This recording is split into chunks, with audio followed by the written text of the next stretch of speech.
I'm a 30-year-old woman, and I've spent most of my life trying to untangle myself from my older sister Anna's shadow. Anna, who's 5 years older than me, has always been the golden child, or at least, that's what she wants everyone to believe. For as long as I can remember, she's had a knack for twisting reality to suit her narrative. Now, she's taken it to the next level with a memoir that's filled with lies about our childhood, and I'm done staying quiet about it. Growing up, our household was a mess. Our parents were neglectful at best, and at worst, they were completely absent. They were the kind of parents who'd disappear for days without telling us where they were going. Bills went unpaid, food ran out, and Anna and I were left to fend for ourselves. Anna was 15 and I was just 10 when Child Protective Services finally stepped in. I remember sitting in our living room as a caseworker told us we couldn't stay there anymore. Anna cried and begged them to let us stay together, but the caseworker said she was too young to take care of me. That's how I ended up in temporary foster care for 6 months, while Anna stayed with some relatives. Fast forward a few years, and Anna started rewriting history. She began telling people that she practically raised me on her own. According to her, she was the brave older sister who stepped up when our parents failed us. She claimed she was the one who made sure I went to school, had food to eat, and stayed out of trouble. In reality, Anna spent most of her time hanging out with friends, partying, or blaming me for things I didn't do. I wasn't raised by Anna, I raised myself. I worked hard to build a life for myself. I got through high school, paid my way through college by working 2 jobs, and now I have a stable career. I didn't get here because of Anna, I got here in spite of her. Meanwhile, Anna has always been more concerned with her image. She's the kind of person who needs constant validation and she'll do whatever it takes to get it. That's probably why she decided to write a book. A few weeks ago, Anna announced on social media that she was publishing a memoir called Raising My Sister, A Journey of Love and Sacrifice. She posted a dramatic video of herself holding the manuscript and talking about how much it meant to her to finally share her story with the world. She described it as a heartfelt tribute to our bond as sisters and a testament to her resilience. I watched that video in disbelief. The audacity of it all left me speechless. She wasn't just bending the truth, she was snapping it in half and setting it on fire. Since the announcement, Anna's social media has blown up. Influencers are reposting her videos, people are leaving comments calling her inspiring, and extended family members I haven't heard from in years are reaching out to congratulate her. I even got a call from one of my aunts who said, "Isn't it wonderful what Anna is doing for you? You must be so proud of her." I wanted to scream. At first, I told myself I wouldn't do anything. I figured it wasn't worth the drama, but then I started thinking about the people who would read her book and believe her lies. What about the young woman who picks it up and thinks, "Wow, I wish I had a sister like Anna"? What about the kids who are actually raised by siblings because their parents failed them? Anna's story isn't just false, it's insulting to people who have lived through real struggles. I decided to gather evidence to set the record straight. I dug out my CPS records, which clearly state that Anna wasn't allowed to care for me because she was deemed unfit. I found old photos that show what our house looked like back then, dirty dishes piled up, holes in the walls, and an empty fridge. I even tracked down a few former neighbors and teachers who remembered how things really were. One of them told me Anna always acted like she had it all together, but everyone knew she didn't. A couple of days ago, I tried to talk to Anna about it. I showed her the CPS records and told her she needed to stop lying. She rolled her eyes and said I was being dramatic and jealous of her success. She even had the nerve to say, "This book isn't just about you, it's about me and my journey." That's when I knew she wasn't going to back down. She's built her entire identity around this fake story, and she's not about to let it go, even if it means stepping on me to keep it alive. Her book launches in 2 weeks. It's a big event at a fancy venue, complete with media coverage and a QA session. Anna's treating it like the Oscars. I've decided that's when I'm going to expose the truth. I'm not doing it to hurt her. I'm doing it because I'm tired of living in her shadow. She's had 20 years to tell her version of our story. Now, it's my turn. When I decided to expose Anna's lies, I knew I couldn't go into this unprepared.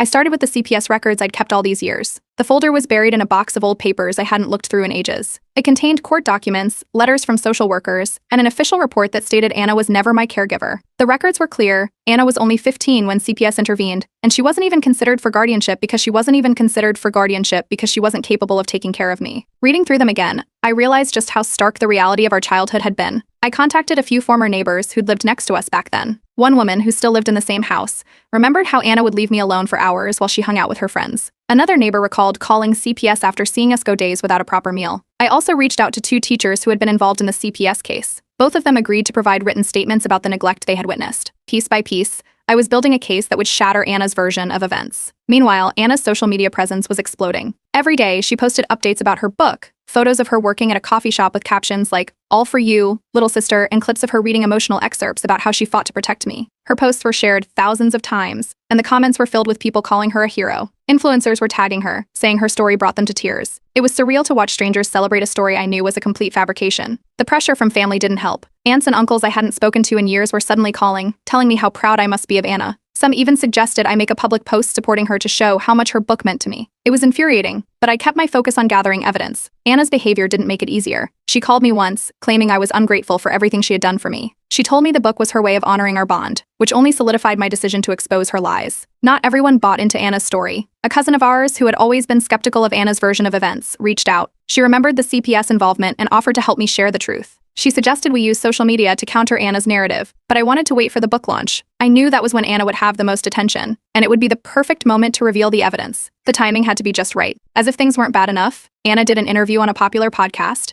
She cried as she recounted how she had sacrificed her teenage years to raise me. She claimed she'd worked part-time jobs to buy me school supplies and stayed up late to help me with homework. The hosts ate it up, calling her an inspiration. Listening to that interview was the last straw. I decided then and there that I wouldn't wait any longer to prepare. I had to be ready for the launch. I printed out multiple copies of the CPS records, photos of our neglected home, and the statements from neighbors and teachers. I put them all in plain envelopes, ready to hand out to attendees at the event. I also wrote a short speech, something direct and factual in case I got the chance to speak at the launch. A few close friends agreed to attend with me and help distribute the envelopes. They were just as fed up with Anna's lies as I was. Anna, of course, kept stoking the fire. She started posting cryptic messages on social media about family drama, clearly trying to generate buzz for the book. In one post, she hinted that someone in her family was jealous of her success and might try to cause trouble at the launch. Her followers ate it up, leaving comments like, "Don't let the haters get you down," and "You're so brave for sharing your story." The night before the launch, I rehearsed my speech in front of my friends. We talked through different scenarios, including how to handle backlash from the crowd. I wasn't afraid of Anna's reaction. I expected her to lash out, but I needed to be prepared for how the audience might respond. Would they believe me? Would they side with Anna? The tension was almost unbearable, but I kept reminding myself that the truth was on my side. The morning of the event, I dressed carefully. I wanted to look professional and composed, not like someone coming to start a fight. As I walked into the venue, I felt a strange calm. The room was packed with people, and Anna was already on stage, soaking up the attention. She looked radiant, smiling as cameras flashed around her. It was clear she thought this was her moment. What she didn't realize was that it was about to become mine. The venue was even more over the top than I expected. It was a spacious hall with glittering chandeliers, a stage set up with Anna's book cover as the backdrop, and rows of neatly arranged chairs filled with her supporters. There were catering tables with expensive hors d'oeuvres, a photographer snapping pictures of every detail, and a group of influencers live streaming the event. Anna was the star of the show, surrounded by people clamoring to get a selfie with her or have their copy of the book signed. She was in her element. As the event began, the room fell silent. A host took the stage to introduce Anna, gushing about her resilience and the beautiful story she had shared with the world. Then, Anna walked up, looking poised and confident. She launched into an emotional speech about how hard her life had been, claiming she had sacrificed everything to raise me. She described late nights teaching her little sister to read, and how she'd worked odd jobs to make sure I had food to eat. Her voice broke as she talked about how much she loved me, and the audience gave her a standing ovation.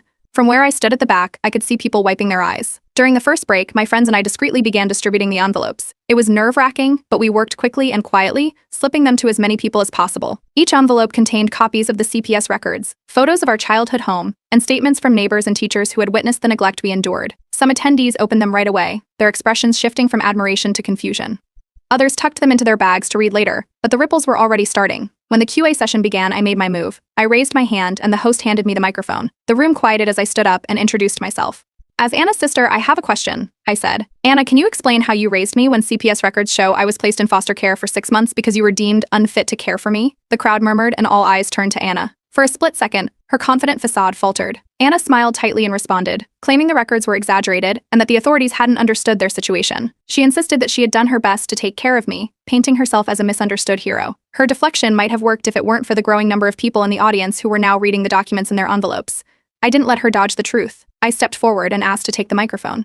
The host hesitated, but the crowd was already buzzing with curiosity. Reluctantly, he handed it to me. Standing in front of everyone, I laid out the facts. I explained how CPS had removed me from our home due to neglect, how Anna was never my caregiver, and how she had rewritten our childhood to make herself look good. I pointed to the documents in the envelopes as proof, encouraging people to read them for themselves. The room erupted. Gasps and whispers filled the air as people flipped through the papers. A reporter in the back stood up and asked Anna if the CPS records were real. Anna's face turned red as she stammered, insisting that the documents were misleading and taken out of context. But the damage was done. People were questioning her story, and the once supportive crowd was now divided. Anna's voice rose as she accused me of ruining her big day. She called me jealous and bitter, claiming I had falsified the records to discredit her. But her anger only made her look defensive, and the reporters in the room began peppering her with questions about the inconsistencies in her story. Her perfect image was crumbling right in front of everyone. As the tension in the room reached its peak, I decided it was time to leave. I had said what I needed to say, and the truth was out there. I handed the microphone back to the host and walked out, my friends following close behind. Outside, I could still hear the chaos inside the venue as Anna tried to regain control of the narrative. By the time I got home, videos of the confrontation were already circulating online. People were sharing clips of my speech, the CPS records, and the audience's reactions. The comments were a mix of shock, support, and disbelief. Some people defended Anna, calling me a liar, but many more were beginning to see through her facade. Anna posted a tearful video later that night, claiming she was the victim of a family betrayal. She said she was heartbroken that I would go to such lengths to tear her down and accused me of trying to destroy her career. But the evidence was too strong to ignore. More and more people were sharing the documents and discussing the discrepancies in her memoir. The tide was turning. Over the next few days, Anna's credibility took a major hit. Her loyal supporters started asking questions, and the positive reviews of her book were replaced with critical ones. Even some of our relatives, who had been so quick to congratulate her, began reaching out to me, apologizing for believing her lies. It was clear that Anna's perfect image was starting to crack, and there was no going back. After the book launch fiasco, the fallout was swift and messy.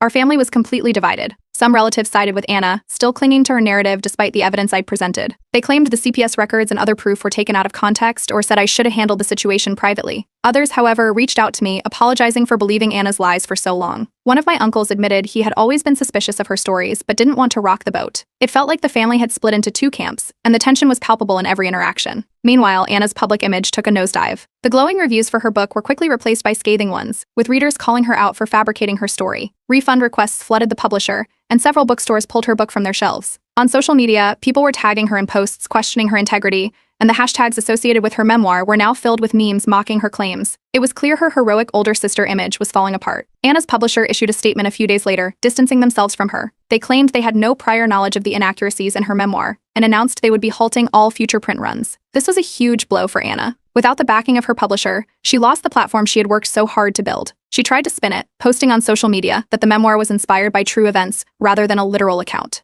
But by then, no one was buying it, figuratively or literally. Amid the chaos, former teachers and even a retired CPS worker came forward to support me. One of my elementary school teachers shared a detailed post about the neglect she had witnessed when I was in her class. She described how Anna often skipped school to hang out with friends, leaving me to fend for myself. The retired CPS worker confirmed the authenticity of the records I had shared and even provided additional context about the case. Their support added weight to my claims, and public opinion overwhelmingly shifted in my favor. Financially, things weren't looking good for Anna either. With her book sales plummeting and refund requests piling up, she started losing money instead of making it. Rumors began circulating that she was struggling to pay back her advance from the publisher. She also lost several brand partnerships she had secured during her book's initial hype. Influencers who had previously promoted her story quietly deleted their posts, and Anna's name became synonymous with dishonesty. But the media picked up the story, further amplifying the drama. Major outlets ran headlines like "Family Drama Unravels Best-Selling Memoir," and "Truth Behind Viral Author's Claims Sparks Outrage." Journalists analyzed the discrepancies in her book, comparing her claims to the evidence I had presented.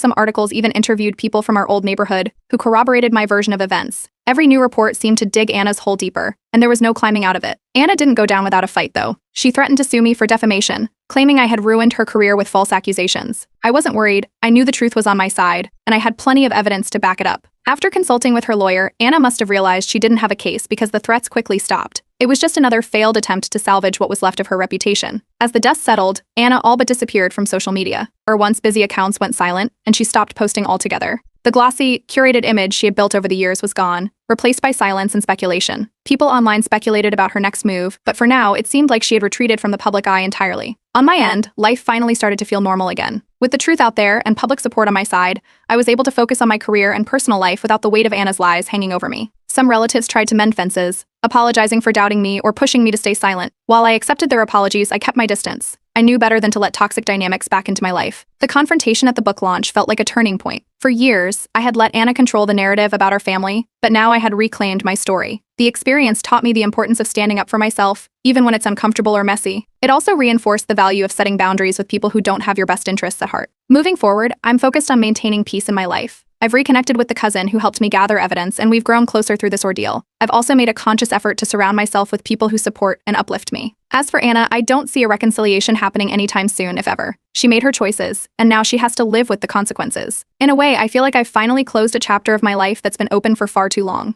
The lies, the manipulation, the constant tension, it's all behind me now. I'm ready to move forward, free from Anna's shadow, and focus on building a future that's grounded in truth and authenticity. Not long after Anna went silent on social media, she resurfaced with a tearful video. In it, she accused me of misrepresenting our childhood, calling my actions a smear campaign designed to ruin her life. She talked about how much she had sacrificed for me, repeating the same stories from her book. The video was dramatic, she cried, paused for effect, and ended by pleading with her followers to stand by her truth. It worked, at least partially. Some of her loyal supporters rallied behind her, leaving comments about how family drama should stay private and accusing me of being bitter. But just as many questioned her. Without evidence to back her claims, the video came across as more desperate than genuine. Her next move was a GoFundMe campaign titled "Reclaim My Story." In the description, Anna claimed she needed funds to fight legal battles and restore her reputation. She set an ambitious goal, asking for tens of thousands of dollars. At first, the campaign gained traction, with a few donors contributing. But it didn't take long for people to start asking questions. Some demanded transparency about how the money would be used, while others mocked the campaign outright. Screenshots of the GoFundMe page went viral, with users pointing out the irony of asking for money after profiting off a fabricated memoir. I stayed quiet through all of this. I had already presented my evidence, and there was no need to engage further. Every time Anna tried to spin the narrative, the facts spoke louder than her words. But that didn't stop her from escalating things behind the scenes. She started enlisting distant relatives to contact me, accusing me of tearing the family apart. One cousin messaged me, saying I should have handled things privately to avoid humiliating Anna.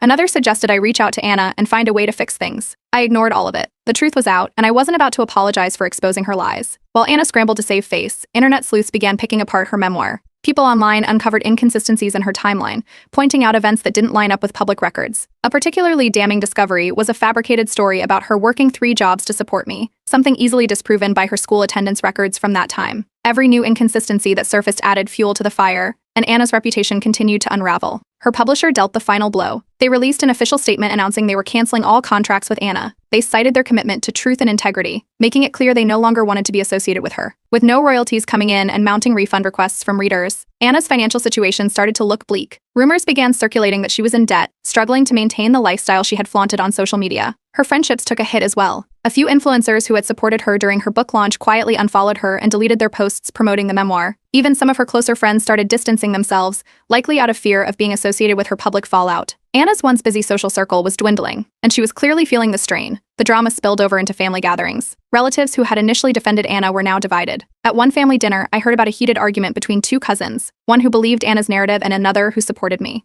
It seemed like every event turned into a debate about who was in the wrong. Some blamed Anna for lying, while others accused me of taking things too far by going public. I kept my distance from the drama, focusing on my own life instead. A small group of Anna's remaining supporters started trolling me online, leaving hateful comments and sending me nasty messages. It was annoying but not surprising. I ignored them, knowing they were clinging to a version of Anna that didn't exist. Meanwhile, new evidence surfaced that strengthened my case. A former CPS worker anonymously confirmed the accuracy of the records I had shared. Their statement was picked up by several media outlets, adding even more credibility to my claims. Investigative journalists began publishing deep dives into the whole situation. Articles with titles like The Fall of a Memoir Star and How a Viral Author Lost Her Credibility detailed Anna's lies and the fallout that followed. They included interviews with people from our childhood, adding context to the neglect we had experienced. The coverage left no doubt about the truth, and Anna's reputation was all but destroyed. While all this was happening, my career took an unexpected but welcome turn. My boss called me into a meeting to discuss a promotion. They acknowledged how I had handled the situation with Anna, saying it showed resilience and integrity. I accepted the promotion, feeling like it was a sign that things were finally turning around for me. Anna has been completely silent online for weeks now. Her GoFundMe campaign failed, barely raising a fraction of its goal before she shut it down. Her supporters have largely moved on, and her name is no longer trending for the wrong reasons. For the first time in years, I feel like I'm no longer living in her shadow. The truth is out, and the world sees her for who she really is. Moving forward, I'm focusing on my career and the relationships that matter. Some family members have tried to repair things with me, apologizing for doubting me or pressuring me to stay quiet. While I've accepted their apologies, I'm keeping firm boundaries. This whole ordeal has shown me the importance of protecting my peace, even if it means cutting ties with toxic people. Anna may have tried to rewrite our history, but now, I'm the one in control of my story. A few weeks after Anna's online silence, I received an email from her. It was short, apologetic in tone, and carefully worded to avoid admitting any real wrongdoing. She asked to meet privately, framing it as an opportunity to mend our relationship. The message was typical Anna, strategic and self-serving. I debated ignoring it, but I knew this could be my chance to hold her accountable. I responded, laying out my conditions. I would only agree to meet if she issued a public apology and admitted to fabricating her memoir. At first, Anna pushed back. She tried to negotiate, claiming a public apology wasn't necessary and that we could resolve things as a family. I held firm, refusing to engage further until she agreed to my terms. It took a few more days of silence before she caved. Whether it was the mounting public pressure or her realization that her reputation couldn't recover without taking responsibility, Anna finally agreed to make a statement. She scheduled a small press conference, and I made it clear I wouldn't be attending. At the event, Anna stood behind a podium, looking nothing like the confident, polished author she had been just weeks earlier. She appeared tired, her usual spark dimmed. Cameras flashed as she began to speak. She admitted that parts of her memoir were exaggerated, and that she had made mistakes in how she portrayed our childhood. She apologized to me, our family, and her readers for the harm caused by her actions. While she stopped short of admitting the memoir was entirely fabricated, the admission was enough to satisfy my terms. The public reaction was mixed. Some people commended Anna for owning up, saying it took courage to apologize so publicly. But most saw it for what it was, damage control. Comments on news articles and social media were harsh, with many pointing out how long it took her to address the situation and questioning her sincerity.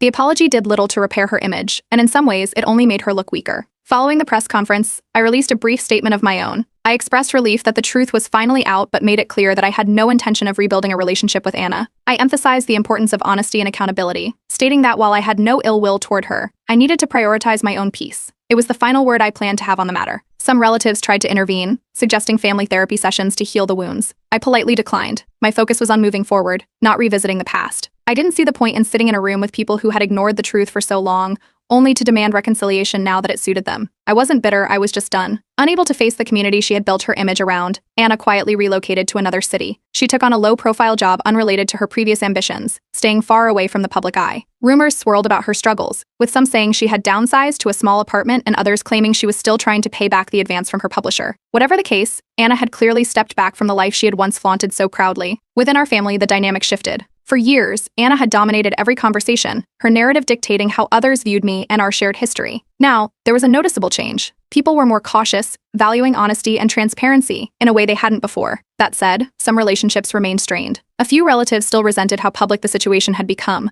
but I didn't lose sleep over their opinions. One positive outcome of this ordeal was the bond I formed with my cousin. The one who had supported me from the beginning became a true ally, and we grew closer than ever. She had always been skeptical of Anna's stories, and helping me expose the truth solidified our relationship. We started spending more time together, supporting each other through the family drama and beyond. It was a reminder that even in the messiest situations, there are people who will stand by you. Anna quietly withdrew all legal threats after the press conference. I suspect her lawyer advised her against pursuing anything further, given how much evidence I had on my side. With that, the chapter on legal battles closed for good. To my surprise, a production company reached out, expressing interest in turning my story into a documentary. They wanted to focus on the family dynamics, the memoir scandal, and the fallout. While the idea was intriguing, I ultimately declined. I had spent enough time living in the shadow of this drama. My goal was to move forward, not relive it for the sake of entertainment. I thanked them for the offer but made it clear that my story was no longer up for public consumption. Instead, I channeled my energy into building the life I had worked so hard for. I bought a small house in a quiet neighborhood, a space that felt like my own fresh start. It wasn't just a new home, it was a symbol of my independence and the freedom I had finally gained from Anna's manipulation. Looking back, I don't regret any of it. Standing up for the truth wasn't easy, but it was necessary. For too long, Anna controlled the narrative, rewriting our history to suit her needs. Taking back my story empowered me in ways I never expected. It taught me the value of boundaries, the importance of integrity, and the strength of speaking out even when it's uncomfortable. For the first time in years, I feel free to live my life on my own terms, without the weight of Anna's lies holding me back.